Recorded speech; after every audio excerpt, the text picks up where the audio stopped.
शांत भाव ही जी भक्ती आहे तर ती कशी आहे?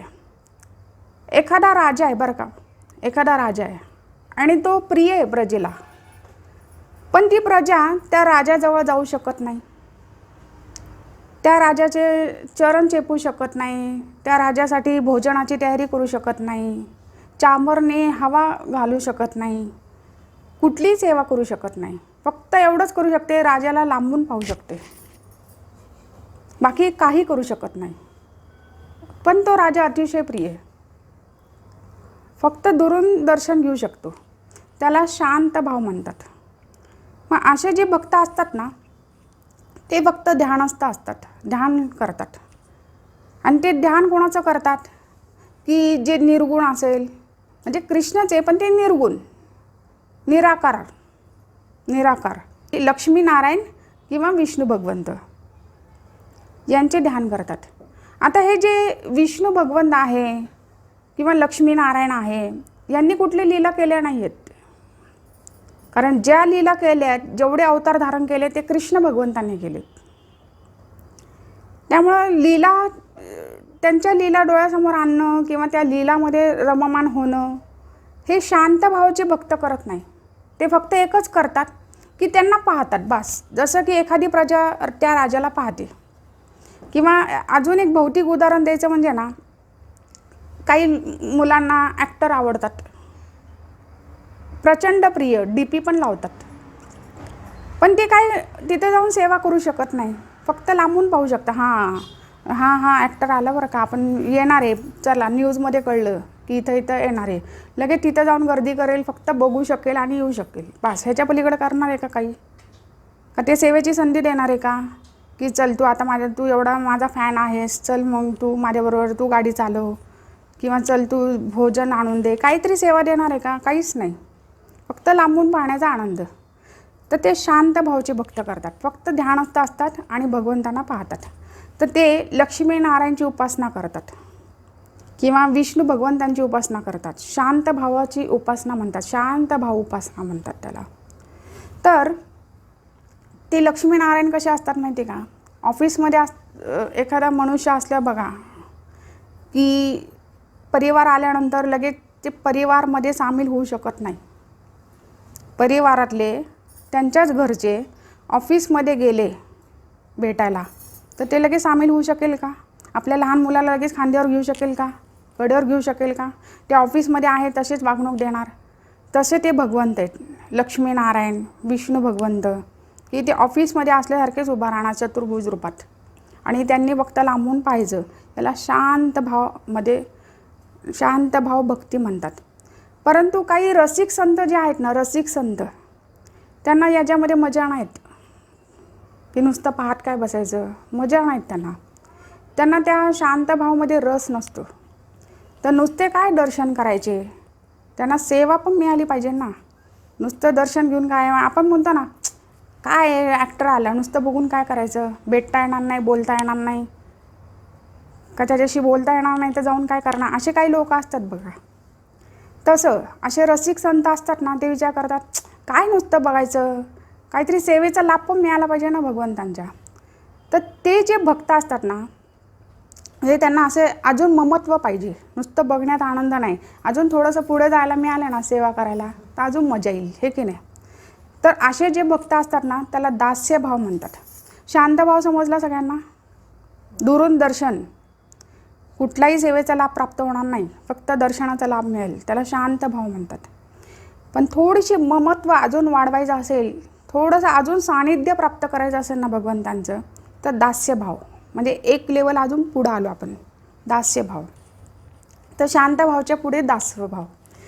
तर त्यावेळेला कसं असतं की भगवंत स्वामी आहेत, मी सेवक आहे, ही भावना असते. तर त्या सेवकाला आज जायला परवानगी मिळते. आता मगाशी शांत भाव होता, तो लांबूनच पाहू शकत होता. आता बऱ्याच वेळेला काय होतं, सरकारकडे जायचं असेल तर बाहेर वॉचमॅन असतात, ते आत जाऊ देत नाही, पण सेवक असतात त्यांना लगेच जाऊ देतात, विचारत पण नाही. पण बाहेरून दुसरे कोण आले तर अपॉइंटमेंट आहे का, तुम्ही अपॉइंटमेंट घेतली का, परवानगी घेतली का, तरच जायला मिळेल, बरोबर आहे की नाही. तर हे जे सेवक असतात ना, की व्यवस्थापन सांभाळणारे जे द्वारपाल असतात त्या सेवकांना ते विचारत पण नाही, चला त्यांचं ती ड्युटी आहे स्वामींकडे जायची, ते जाऊ देतात, पण दुसऱ्यांना अडवतात ते. म्हणजे सेवकाचं महत्त्व बघा किती आहे, की भगवंतांकडे त्यांच्यापर्यंत जायला त्यांना मिळतं, तिथपर्यंत पोचायला मिळतं, दुरून दर्शन नाही, थोडं सामिप्य मिळालं. जर भगवंतांचे दास बनलं तर काय होईल? सेवेचा लाभ प्राप्त होईल. हा पहिला पॉईंट, की आपल्याला सेवेचा लाभ प्राप्त होईल. पण ती सेवा कशी माहिती का? संसारातील सेवाप्रमाणे नाही आहे. की संसारातील सेवा कशी आहे, की मला 10,000 मिळणं असेल तर मी ही सेवा करेल, मला ह्याचे 50,000 मिळणं असेल तर मी सेवा करेल. म्हणजे त्या सेवेचे पैसे दिले जातात, किती पैसे मोजले त्यानुसार सेवा मिळते. भौतिक जगात असं आहे की नाही? पण भगवंतांकडे तसं नाही आहे. कृष्ण मला काय देऊ नको, फक्त तुझी सेवा दे. त्या सेवामध्येच इतका आनंद आहे ना, की भक्त कसा असतो, देणं देणं देणं, फक्त द्यायचं, मला काही नको. त्यांना तो आनंदच मिळतो त्या सेवामध्ये. म्हणजे भौतिक सेवा आणि ही आध्यात्मिक सेवामध्ये खूप अंतर आहे, की श्रीकृष्ण भगवंतांची डायरेक्ट सेवा मिळते. मग त्याच्या बदल्यात मला काही नको, तुझं धाम वगैरे काही नको, मला तुमची सेवेचा लाभ द्या, तुमचा प्रेमानंद द्या, बस. त्याच्यामध्ये कुठलंही ऐश्वर्य मागत नाही. असा तो दास्य भक्त असतो. बोला राधे राधे. आता त्या दासाचे 4 प्रकार आहेत. आता त्याच्यामध्ये 4 प्रकार आहे. दासभाव, आपला दास्यभाव चालला. तर दास्यभावमध्ये 4 प्रकार आहे. तर त्यातला एक जो आहे नित्ययुक्त दास, त्याला अधिकृत दास पण म्हणतात. दुसरा आहे आश्रित भक्त, तिसरा आहे नित्य पार्षद, चौथा आहे केवळ भगवंतांचे निरंतर अनुगमन करणारे. हे 4 प्रकार आहेत दास्यभावमध्ये. त्यातला पहिला आपण जाणून घेऊ. काय आपल्याला हे 4ही जाणून घ्यायचे. त्यातलं पहिलं आहे अधिकृत सेवक. तर अधिकृत जे सेवक आहे ना, तर जांबवती आणि कालिंदी यांचा जो संवाद आहे भक्ती रसामृत सिंधूमध्ये, तो आपण जाणून घेऊ. की ही जी जांबवती आहे ना, कालिंदी आणि जांबवती ही श्रीकृष्ण भगवंतांची पत्नी आहेत.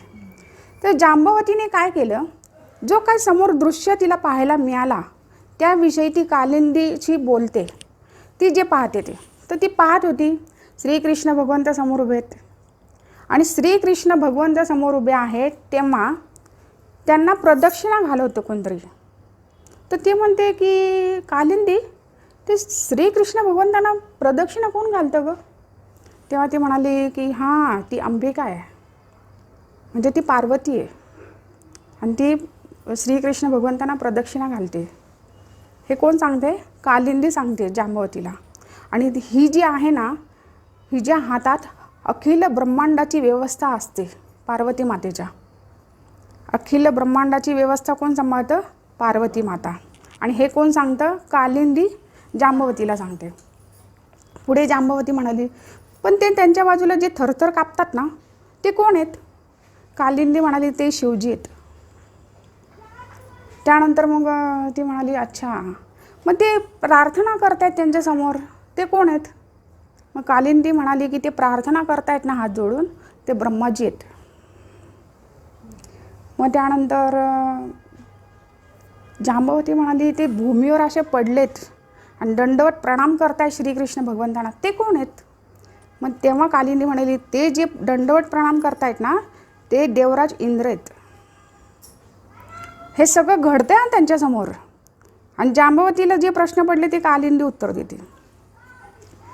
त्यानंतर मग जांबवती म्हणाले, अच्छा, मग ते श्रीकृष्ण भगवंतांना पाहून जे स्तब्ध झालेत, आणि ते स्तब्ध झालेले पाहून सर्व देवता त्यांच्याकडे उगवून हसतायत, ते स्तब्ध झालेले कोण आहेत? तेव्हा ती कालिंदी म्हणते की ते जे आहे ते माझे अग्रज आहेत, यमराजी आहेत, आणि ते जे आहे मृत्यूचे अधिष्ठाता आहे. तर यमराजीसुद्धा भगवंतांना पाहून स्तब्ध होतात, श्रीकृष्ण भगवंतांना पाहून स्तब्ध होतात. तर या दोघींचा जो संवाद आहे, जांबवती आणि कालिंदी यांच्या संवादावरून कळते की हे देवराज इंद्र असो, ब्रह्माजी, शिवजी, यमराजी, हे सगळेजण सेवेत तत्पर असतात श्रीकृष्ण भगवंतांच्या. तर हे कुठले सेवक आहे माहिती? अधिकृत सेवक. दास्यभावमधला पहिला जो सांगितला ना मी, तो अधिकृत सेवक, हे सगळे अधिकृत सेवक आहे. त्यानंतर दुसरा जो आहे आश्रित सेवक. तर आश्रित सेवक कसे असतात माहिती का, की ते जन्ममृत्यूला कंटाळलेले असतात, की जन्ममृत्यूला कंटाळल्यानंतर श्रीकृष्ण भगवंतांना शरण जातात आणि कृष्ण भगवंतांना एकच सांगतात, मला सेवेचा लाभ द्या, मला मुक्तीची सुद्धा इच्छा नाही आहे, मला मुक्तीसुद्धा नको. हे दास्यभावामध्ये मुक्ती नाहीच मागत, फक्त एकच इच्छा असे ना, तुम्ही सेवेचा लाभ द्या. पण हे आश्रित सेवक असतात ना, हे जन्ममृत्यूला कंटाळलेले असतात, म्हणजे या भौतिक संसाराला कंटाळलेले असतात. या भौतिक गोष्टी काहीच नको, कृष्ण मला तुमच्या सेवेचा लाभ प्राप्त होऊ द्या, बस मला काही नको. हे आश्रित सेवक असतात. तर कालियाने काय केलं होतं, श्रीकृष्ण भगवंतांच्या चरणचिन्हांचा आश्रय घेतला होता, म्हणून तर ते जाऊ शकले ना. जर चरणचिन्ह जर प्राप्त झालं नसतं तर गरुडजींनी त्यांना खाऊन टाकलं असतं. गरुडजींचं भय होतं त्यांना. त्यांनी कोणाचा आश्रय घेतला, कालियाने श्रीकृष्ण भगवंतांच्या चरणचिन्हांचा आश्रय घेतला. तर अपराध भंजन ग्रंथात सांगितले, अपराध भंजन ग्रंथात काय सांगितलं आहे, एक भक्त काय म्हणतात भगवंतांना, की हे कृष्ण, मी जीवनभर सेवा केली, कोणाची केली, षड्विकाराने युक्त असलेल्याची केली. षड्विकाराने युक्त म्हणजे काम, क्रोध, मद, मत्सर, लोभ, मोहनी युक्त जे आहेत त्यांची मी सेवा केली. आणि निरंतर मी सेवा तर केलीच, निरंतर त्यांच्या आज्ञेचे पालन केले, तरी देखील ती व्यक्ती तृप्त झाली नाही आणि मला सेवेतून निवृत्तही केले नाही. त्या व्यक्तीला माझ्याकडून सेवा प्राप्त करून घेण्यात जो आनंद मिळतोय त्याला किंचितही संकोच वाटत नाही. हे कृष्ण, मी तुम्हाला शरण आलो आहे, की मला याची नाही, मला तुमच्या सेवेचा लाभ हवा आहे. कारण त्या व्यक्तीला कळलं आहे, की त्या ग्रंथामध्ये सांगितले, अपराध भंजन ग्रंथात, की त्या भक्ताला कळलं आहे की मी जीवनभर ज्याची सेवा केली आहे तो षड्विकारांनी युक्त आहे, क्रोधी आहे, लोभी आहे, मद मत्सर त्याच्यामध्ये ईर्ष्या भावना आहे. आणि अशा व्यक्तीची मी सेवा करतोय की ती त्या व्यक्तीमध्ये तृप्तीच होत नाही आहे आणि त्याला संकोचही वाटत नाही. तर अशा व्यक्तीची सेवा करण्यापेक्षा मी जर श्रीकृष्ण भगवंतांची सेवा केली तर काय होईल, उद्धार तर होईल. तर ती व्यक्ती म्हणते, श्रीकृष्ण मला तुमच्या सेवेचा लाभ द्या. तर ह्याला म्हणते आश्रित सेवक, की जे संसाराला कंटाळले, की ज्याला कळलं आहे की या संसाराच्या लोकांची सेवा करण्यापेक्षा भगवंतांची सेवा करावी, त्यांच्या भक्तांची सेवा करावी, जो धर्माचं पालन करतो त्यांची सेवा करावी, हे ज्याला कळलं ना त्यांना आश्रित सेवक म्हणतात. बोला राधे राधे. त्यानंतर तिसरं जे आहे ना, नित्य पार्षद. नित्य पार्षद म्हणतात. तर ते कोण आहे, द्वारका नगरीमध्ये भगवंतांचे नित्य पार्षद होते. त्यांची नावं सांगते, उद्धवजी, दारुकजी, सात्यकी, श्रुतदेव, शत्रुजित, नंद उपनंद, भद्र, पितामह भीष्म, राजा परीक्षितजी आणि विदुरजी. हे सगळे भगवंतांचे नित्य पार्षद आहेत. आता यांना अंतरंग पार्षद म्हणलेत. तर त्यांचे जे शरीर आहे ना ते दिव्य कांतींनी युक्त आहे, त्या पार्षदांचे दिव्य कांतींनी युक्त, आणि त्यांचे नेत्र कमलदला समान आहेत. सदैव अमूल्य रत्नांनी ते विभूषित असतात, अमूल्य रत्नांनी. आणि त्यांच्यामध्ये एवढं सामर्थ्य आहे ना, देवतांनाही पराभूत करण्याचे सामर्थ्य त्यांच्यामध्ये आहे. ते काय करतात, भगवंत कुठेही गेले ना तरी द्वारकेच्या द्वाराजवळ उभा राहून ते निरंतर भगवंतांच्या आज्ञेची प्रतीक्षा करतात. ते कुठे असतात, पार्षद द्वारकेला. आणि भगवंत कुठे जातात, कधी हस्तिनापूरमध्ये जा, कधी इंद्रप्रस्थमध्ये जा, कुठेही भगवंत जातात. तर ते काय करतात, द्वारकेच्या द्वाराजवळ उभं राहणार. त्यांचं एकच कार्य की भगवंतांची आज्ञा कधी होईल. तर ते निरंतर भगवंतांच्या आज्ञा मिळाली की लगेच ते कार्य करणार. म्हणजे निरंतर भगवंतांच्या आज्ञेचे ते प्रतीक्षा करतात, हे त्यांचं कार्य आहे. पण हे जे सगळे पार्षद आहेत ना, त्या सर्वांमध्ये, या सर्व पार्षदांमध्ये उद्धवजी सर्वोत्तम मानले जातात. बोला राधे राधे. त्यांच्या शरीराचा वर्ण जो आहे ना, यमुना नदीच्या रंगासारखा आहे आणि तिच्या समान ते शीतलही आहेत. भगवंतांनी प्रथम घातलेला हार उद्धवजी आपल्या गळ्यात धारण करतात. आता भगवंत दिवसभरात किती वेळा हार बदलत असेल, तर पहिला जो हार घातला आहे ना भगवंतांनी दिवसभरातला, तो पहिला हार उद्धवजीच घालणार, तो स्वतःच धारण करणार. हे उद्धवजींचा नियम होता की भगवंतांनी प्रथम घातलेला हार उद्धवजी आपल्या गळ्यात धारण करीत असे. आणि उद्धवजींचे जे वस्त्र होते ना, भगवंतांसारखे पीतवर्णीय, पिवळे वस्त्र, पीतवर्णीय त्यांचे वस्त्र होते. अशा उद्धवजींना त्या शास्त्रामध्ये अनंत कोटी प्रणाम केले आहे. बोला राधे राधे. उद्धवजींना अनंत कोटी प्रणाम. राधे राधे. चौथा जे दास्य भक्तांचा जो प्रकार सांगितला आहे, चौथा, केवळ भगवंतांचे निरंतर अनुगमन करणारे. म्हणजे काय की भगवंतांचे निरंतर सेवेत संलग्न होणे, त्याला अनुग म्हणतात.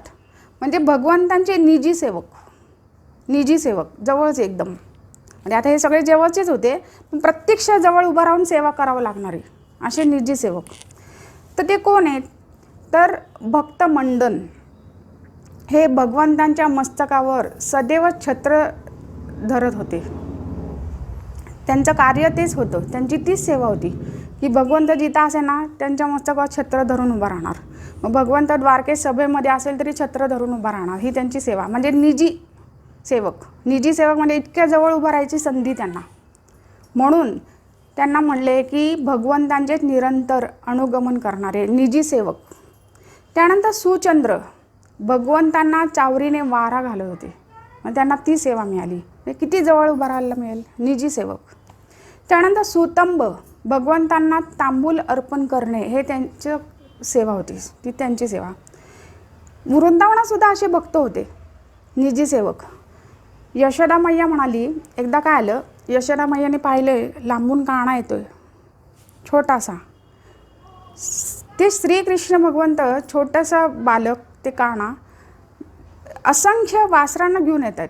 आणि तेव्हा श्रीकृष्ण भगवंतांचे जे रूप होतं ना, ते सगळे धुळीने माखलेलं होतं, कारण दिवसभर श्रीकृष्ण बाहेरच होते. आणि तेव्हा यशोदा मैयाने काय सांगितलं की त्यांना पाहिलं लांबून येताना, तर यशोदा मैया म्हणते, अरे बकुळ जरा इकडे ये रे, जरा कानाचे पितांबर स्वच्छ करून दे. आता बघा, तो बकुळ होता ना, ते भगवंतांचा सेवक होता. तर यशोदा मैया पाहतीये श्रीकृष्ण भगवंतांना लांबून येत आहेत आणि बकुळाला सांगते की अरे बकुळ जरा इकडे ये, कानाचे पितांबर स्वच्छ करून दे.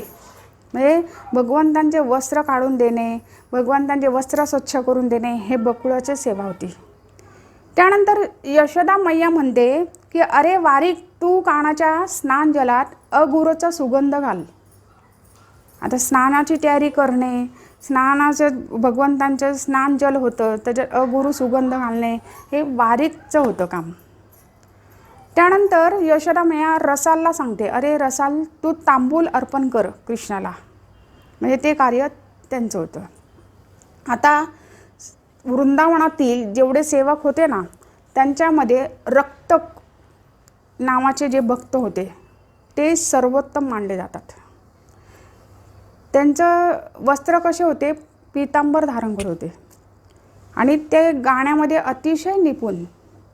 आणि नंदबाबांचे जे पुत्र आहे काणा, त्यांच्या सेवेत सदैव संलग्न होते, सदैव. बघा, हे निजी सेवक आहे ना, यांना निरंतर सावध राहावं लागतं. इतर सेवकपेक्षा निजी सेवक, निजी म्हणजे अगदी जवळचे, त्यांना सावधच राहावं लागतं. आता एखाद्याने छत्री धरली आहे आणि त्याला निद्रा आली तर काय होईल, म्हणजे किती सावध राहावं लागतं. किंवा श्रीकृष्ण इतकंच नाही, द्वारकेमध्ये जे द्वारपाल जवळ उभा राहून श्रीकृष्ण भगवंतांच्या आज्ञेची प्रतीक्षा करतायत, त्यांनासुद्धा सावध राहावं लागतं. आपल्या बॉर्डरमध्ये जे सेना आहेत त्यांना किती सावध राहावं लागतं. तसंच की कृष्ण कुठली आज्ञा दिली आणि त्यांची तत्परतेने सेवा करायचा लाभ प्राप्त व्हावा. तर भगवंतांचे जेवढे निजी सेवक आहेत ते साधारण नाही आहे, निरंतर त्यांना सावध राहावं लागतं. तरी देखील हे जे सेवक आहे यांना कोणालाही सेवेचा अभिमान नाही आहे. हे झालं दास्यभाव. बोला राधे राधे. उद्या आपण पुढचा भाव जाणून घेऊया. श्रीकृष्णार्पणमस्तु. राधे राधे.